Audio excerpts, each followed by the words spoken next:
नमस्कार, आप देख रहे हैं संस्कृत व्याकरण का यूट्यूब चैनल जी गुरु जी। आज हम पढ़ेंगे शब्द रूप के अंतर्गत रमा।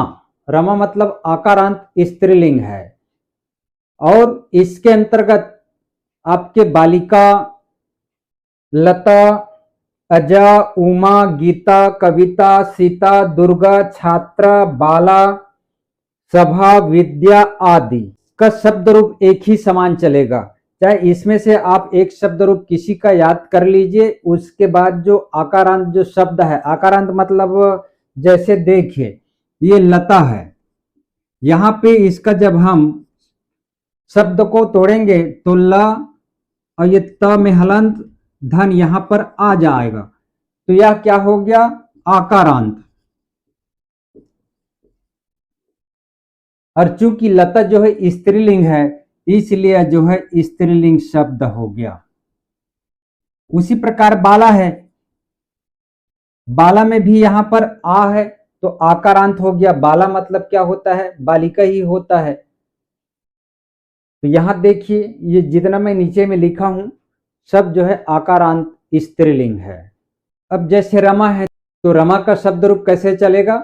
रमा रमे रमा, रमाम रमे रमा, रम्या रमाभ्याम रमाभिः, रमयै रमाभ्याम रमाभ्यः, रम्याः रमाभ्याम रमाभ्यः, रमयाः रमयोः रमणाम, रमयाम रमयो रमासु, हे रमे हे रमा। इस प्रकार रमा शब्द का शब्द रूप चलेगा। अब यहां पर रमा का शब्द रूप लिखेंगे तो एक वचन प्रथमा में क्या चलेगा? रमा, रमे, रमा, रमाम, रमे, रमा, रम्या, रमाभ्याम, रमाभिः, रमयै रमाभ्याम रमाभ्यः,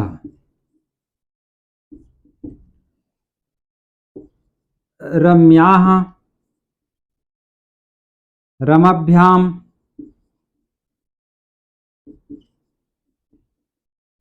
रमभ्यः।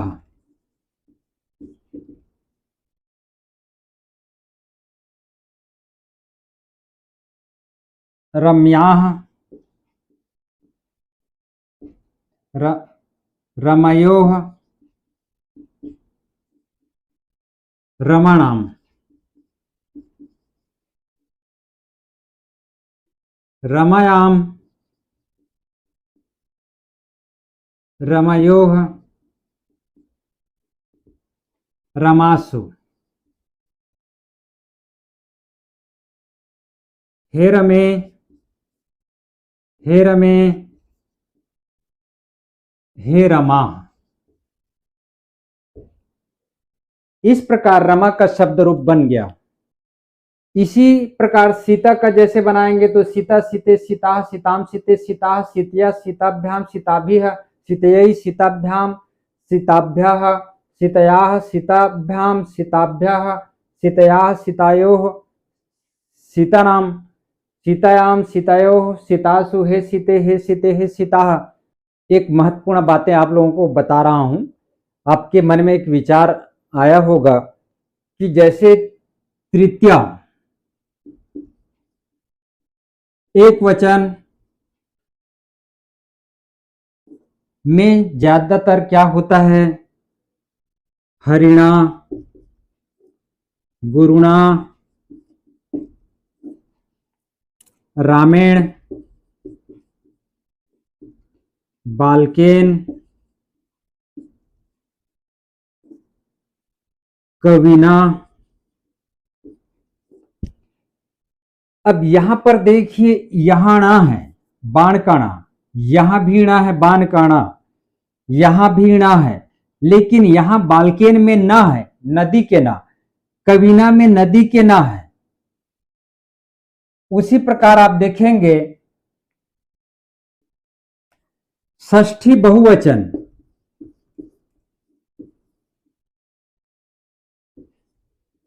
षष्ठी बहुवचन में जैसे हरि नाम, गुरु नाम,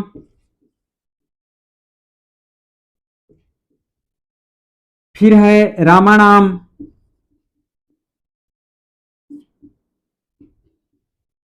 बालका नाम,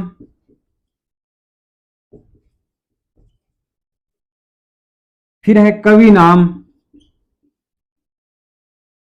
आदि। ऐसे बहुत से शब्द है जिसमें या तो ना रहता है बाण के अणा या ना रहता है नदी के ना। तो ऐसे क्यों होता है कि इसमें ना है और इसमें ना है।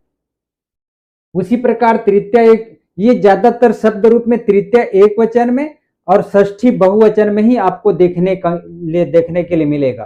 तो इसमें हमेशा एक सूत्र है, याद रखिएगा, जैसे रा है, रस्सी के रा, और ऋषि के री है, और है षटकोण का सा। यदि कोई शब्द में तीनों में से कोई भी एक वर्ण आता है, र, ऋषि के री या श, कोई भी शब्द में, तो वहां पर ना हो जाता है बाण के अना, और इसको हम छोड़ दिया जाए तो बाकी जो शब्द है उसमें ना हो जाता है। अब जैसे राम है, राम में र है तो तृतीया में रामायण आता है और षष्ठी में रामा नाम आता है। यहां बाण के अना दोनों जगह है क्योंकि यह इस शब्द में राम र है। उसी प्रकार जैसे बालक है, बालक शब्द में देखिए कहीं पर भी र या ऋषि के री या षटकोण के सा कोई भी वर्ण नहीं है, तो यहां पर ना का प्रयोग हुआ। देखिए यहां बालकेन, यहां नदी के ना है। उसी प्रकार षष्ठी भक्ति में बाल का नाम होगा, बाल का नाम। अब कभी कभी दो वर्ण भी हो सकता है एक ही शब्द में, जैसे ऋषि है, यहां ऋषि देखिए, ऋषि में यहां ऋषि के री है और षटकोण के सा, तो एक शब्द में दो वर्ण हो गया है। तो यहां भी बाण के अणा होगा, जैसे ऋषिना, तृतीया एक विभक्ति में ऋषिणा। उसी प्रकार षष्ठी बहुवचन में होगा ऋषिणाम। ये जो सूत्र है प्रत्येक शब्द रूप में याद रखिएगा। वारिणा है तो वारी में भी देखिए यहां पर र है तो इसमें तृतीया में वारिणा आएगा, षष्ठी बहुवचन में वारिणाम आएगा। कपि है, अब कपि में देखिए, कपि में यहां कोई भी शब्द र या ऋषि के री या षटकोण के सा नहीं है, तो यहां पर न आएगा कविना, नदी के ना, और षष्ठी में कवि नाम आएगा। कोई भी शब्द आप उठा के शब्द रूप में लीजिए, ये जो तीन सूत्र है उसको याद रखिएगा कि र और ऋषि के री और षटकोण के सा, इसमें अणा, बाण के अणा होता है। बाकी जो तीनों वर्ण नहीं है किसी शब्द में तो ये ना होगा, नदी के ना। अब यहां पर ह्रस्व इकारांत स्त्रीलिंग और दीर्घ इकारांत स्त्रीलिंग का शब्द रूप पढ़ेंगे। अब ह्रस्व इकारांत स्त्रीलिंग में देखिए कौन कौन से शब्द है। मति है, बुद्धि है, भूमि है, रात्रि है, स्मृति है, युवती है, शशि है आदि जो शब्द है। इसके अलावा और है, यह जो है मति इकारांत स्त्रीलिंग है। उसी प्रकार यहां पर देखिए नदी इकारांत अर्थात दीर्घ इकारांत। नदी है, इसमें नारी है, पत्नी है, पुत्री है, राज्ञी है, गोपी है, देवी है, जननी है आदि। यहां पर शब्द रूप बनाने के लिए हम एक शब्द ले रहे हैं मति। मति का अर्थ होता है बुद्धि, हालांकि बुद्धि का भी शब्द रूप चलता है। शब्द रूप कैसे चलेगा? मति, मति, मतिया, मतिम, मति, मतिन, मतिया, मतिभ्याम, मतिभिः, मतिये, मत्ये या मत्यय,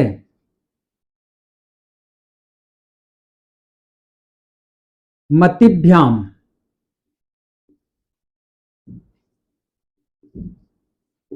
मतिभ्यः,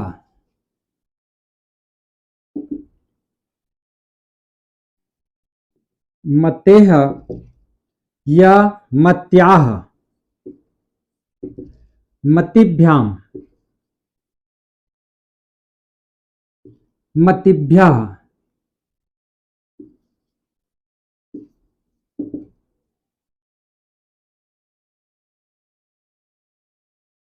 फिर है यही आएगा मतेः, मतयोः,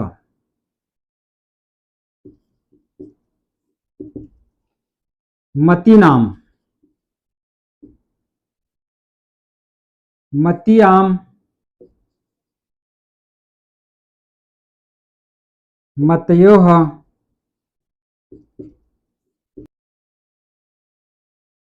मतीसु,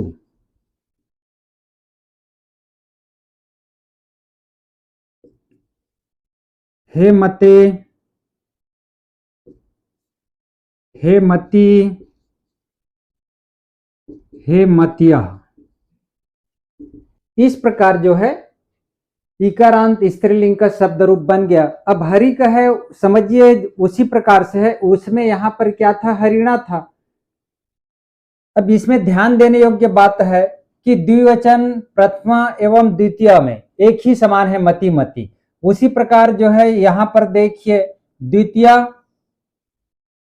तृतीय, चतुर्थी एवं पंचमी द्विवचन में तीनों का एक ही है, मतिभ्याम मतिभ्याम मतिभ्याम। उसी प्रकार यहाँ पर षष्ठी और सप्तमी मतियो मतियो, यहाँ पर चतुर्थी और पंचमी जो है बहुवचन में भी मतिभ्या मतिभ्या। इसको थोड़ा ध्यान दीजिएगा, पंचमी और षष्ठी एक वचन में भी एक जैसे है।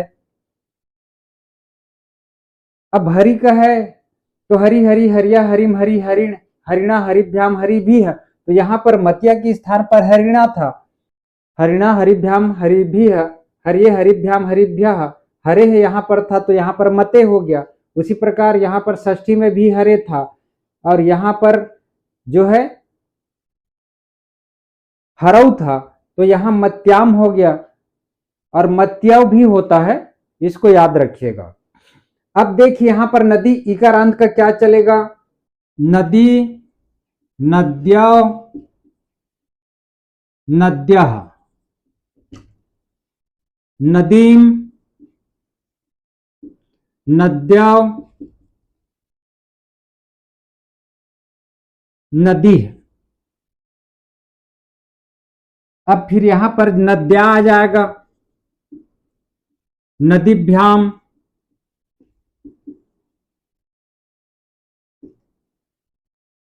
नदी भी है। फिर आ जाएगा नद्ये,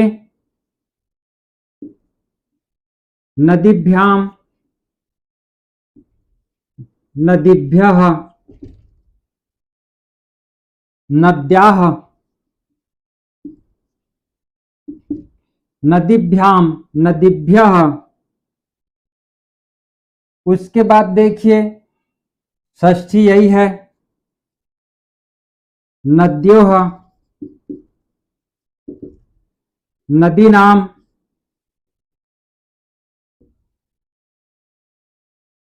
नद्याम, नद्योः, नदीषु, हे नदी, हे नद्यौ, हे नद्यः।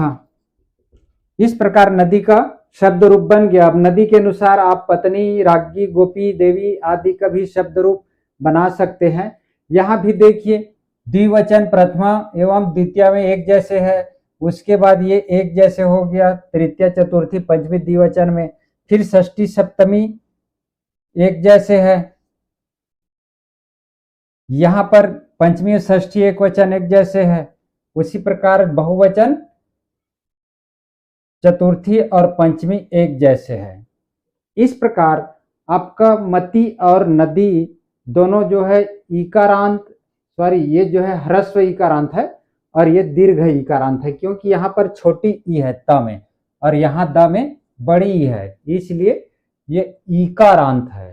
अब यहाँ पर धेनु, धेनु मतलब गाय, उकारांत स्त्रीलिंग, उकारांत मतलब ह्रस्व उ, और यहाँ पर वधु मतलब दीर्घ उ, स्त्रीलिंग। हम दोनों का अध्ययन करेंगे, इसलिए यहाँ पर एक तरफ जो है ह्रस्व उकारांत और दूसरे तरफ जो है दायां तरफ दीर्घ उकारांत स्त्रीलिंग का बता रहा हूं। इसका कारण है कि दोनों में जब हम कंपैरिजन करेंगे तो हमको याद करने में आसानी होगी, कहाँ पर अंतर है वो हम देख सकते हैं।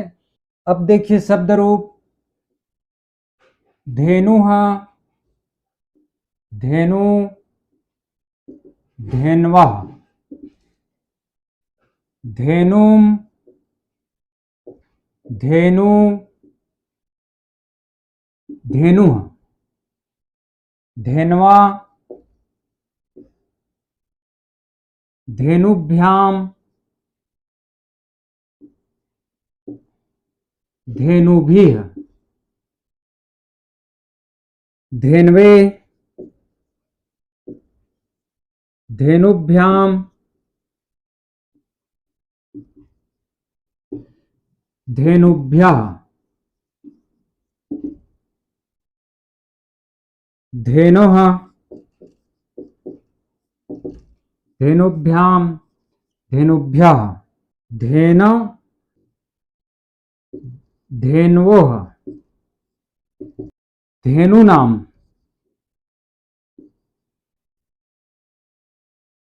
धेन्वाम,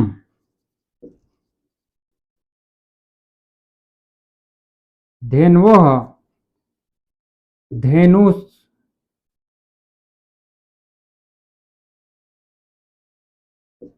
हे धेनोः, हे धेनु, हे धेनवः। इस प्रकार धेनु का शब्द रूप बन गया और इसी के अनुसार आप तनु और रेणु का भी लिख सकते हैं। अब देखिए वधु का शब्द रूप, वधु मतलब बहु, ये दीर्घ उकारांत स्त्रीलिंग है, तो इसका रूप कैसे चलेगा? वधु, वध्वा, वध्वः, वधूम, वध्वा, वधूः, वधुना,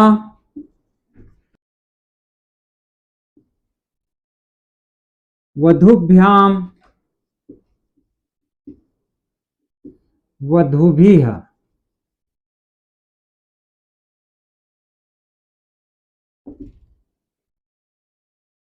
वध्वे, वधूभ्याम, वधूभ्यः, वध्वाः, वधूभ्याम, वधूभ्यः, वध्वाः, वध्वो, वधूनाम, वध्वाम, वध्वोः, वधूसु, हे वधू, हे वध्वो, हे वध्वा। इस प्रकार वधु का शब्द रूप बन गया है और आप इसी के अनुसार भू सवस्रु का भी शब्द रूप बना सकते हैं। तो यहाँ पर देखिए इसमें भी लगभग ज्यादा अंतर नहीं है, सिर्फ प्रथमा और द्वितीय में कुछ यहाँ पर अंतर होता है।